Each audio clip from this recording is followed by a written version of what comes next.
اعوذ باللہ من الشیطان الرجیم، بسم اللہ الرحمن الرحیم۔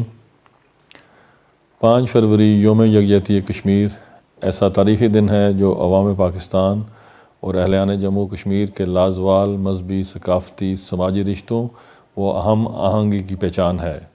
یہ دن دنیا بھر میں بسنے والے پاکستانیوں اور کشمیریوں کے اس غیر متزلزل عزم کی تجدید کرتا ہے کہ وہ اپنے مظلوم کشمیری بھائیوں کی جدوجہد آزادی میں ہر لمحہ ان کے ساتھ کھڑے ہیں۔ کشمیری عوام نے قیام پاکستان سے قبل ہی نظریاتی طور پر اپنا مستقبل پاکستان کے ساتھ وابستہ کر لیا تھا اور ہمیں اس تاریخی فیصلے پر فخر ہے۔ اہلیان پاکستان نے ہر مشکل گھڑی میں کشمیریوں کا ساتھ دیا اور ان کی قربانیوں کو قدر کی نگاہ سے دیکھا۔ آج بھی پاکستان اور آزاد کشمیر کے عوام اپنے مقبوضہ جموں کشمیر کے بھائیوں کو یہ یقین دلاتے ہیں کہ وہ ہر سطح پر ان کی سفارتی، سیاسی اور اخلاقی حمایت جاری رکھیں گے۔ وہ دن دور نہیں جب کشمیری عوام آزادی کی نعمت سے ہمکنار ہوں گے اور اپنے حق خود ارادیت کو حاصل کر کے آزاد فضاؤں میں سانس لیں گے۔ 5 اگست 2019 کو بھارت کے انتہا پسند حکومت نے RSS کے ایجنڈے پر عمل کرتے ہوئے مقبوضہ کشمیر کی خصوصی حیثیت کو ختم کر کے جو غیر قانونی اقدامات کیے، انہیں کشمیری عوام نے یکسر مسترد کر دیا ہے۔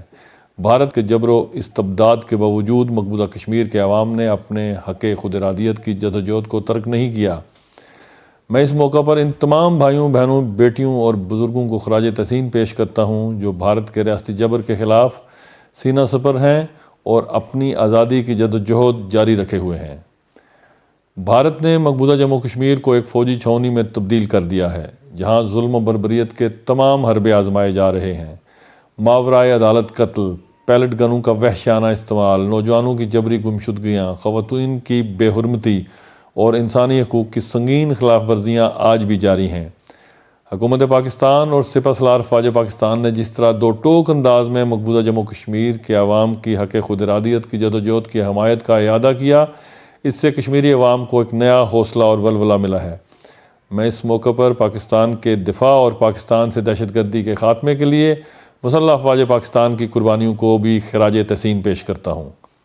میں عالمی برادری، اقوام متحدہ اور انسانی حقوق کی تنظیموں سے اپیل کرتا ہوں کہ وہ مقبوضہ کشمیر میں بھارتی جارحیت اور انسانی حقوق کی پامالیوں کا نوٹس لیں اور بھارت کو مجبور کریں کہ وہ کشمیری عوام کو ان کا بنیادی حق خود ارادیت دے۔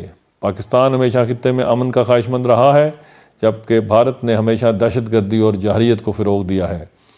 بھارتی حکومت کے انتہا پسندانہ اقدامات نہ صرف مقبوضہ کشمیر بلکہ پورے خطے کے امن و استحکام کے لیے خطرہ بن چکے ہیں۔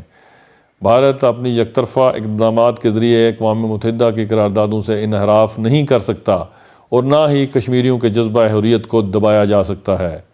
یوم یکجہتی کشمیر کے موقع پر ہم عہد کرتے ہیں کہ کشمیری عوام کی جدوجہد کو ملکی و بین الاقوامی سطح پر اجاگر کریں گے۔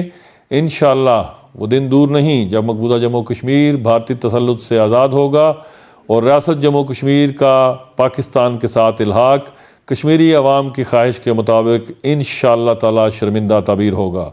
تحریک آزادی کشمیر زندہ باد، پاکستان پائندہ باد۔